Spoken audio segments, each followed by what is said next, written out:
This is a quick video on how to use the right hand rule number 1 and 2.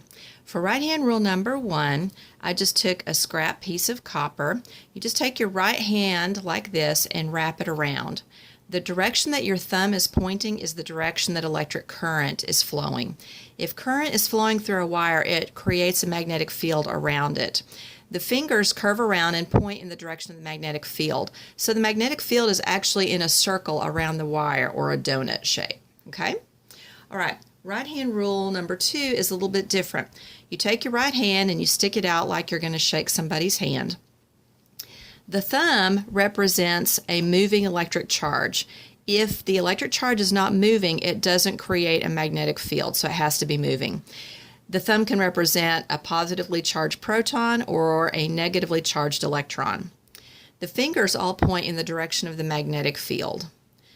The palm of the hand shows the direction of the magnetic force, but it only works for positively charged protons. We'll talk about electrons in a minute. You'll notice that the direction that the charge is moving is perpendicular to the magnetic field. That's a 90-degree angle. You'll also notice, if you can imagine, that the force which comes out of the palm of the hand would also be at a 90-degree angle to both the direction that the charge is moving and the magnetic field.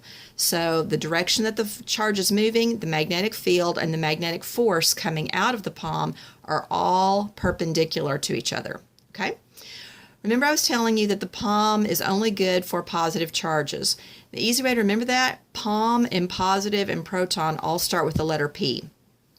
So if you can remember that, then you can remember that we use the back of the hand to represent negative charges. Okay, let's do a couple of example problems on your study guide. This is number 6 and 7.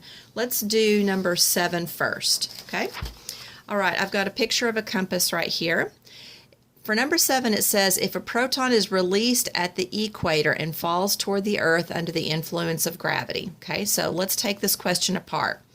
Let's pretend that this represents the equator, because the equator runs east and west. All right, we're talking about a proton dropping, so that's going to be my thumb. And it's dropping, so that means it's falling toward the paper, isn't it? Okay. All right, then if we go on, it says you have to assume that the magnetic field is directed toward the north. Okay, so the north is up here. My fingers point in the direction of the magnetic field, so my hand is pointed in the correct orientation. Now it says, which way is the magnetic force pointing? Okay, well, remember, magnetic force is the palm of my hand if it's a positive charge, and it is. So which way is the force pointing? If you use the compass, the magnetic force is pointing toward the east, isn't it? Okay, all right. Now, what if we have an electron? Okay, it's a slightly different ball game. Let's look at question number 6. It says that an electron is traveling up the page. Okay, well, which direction is up the page?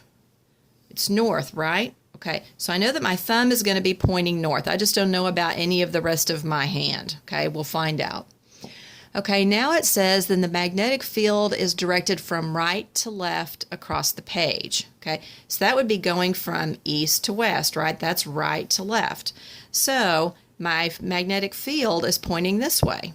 Okay, so the question asks, where would the magnetic force be directed toward? Okay, well, if this were a proton, the magnetic force would be directed away from the page, because it would be directed upward, right? Because that's the way that the palm of my hand is pointing. But we're talking about an electron, aren't we? Okay, it's the back of the hand. So which way is the back of my hand facing? Toward the page. Okay, so now you should be able to use right hand rule number 1 and 2 to make some predictions on the test. Thanks for watching.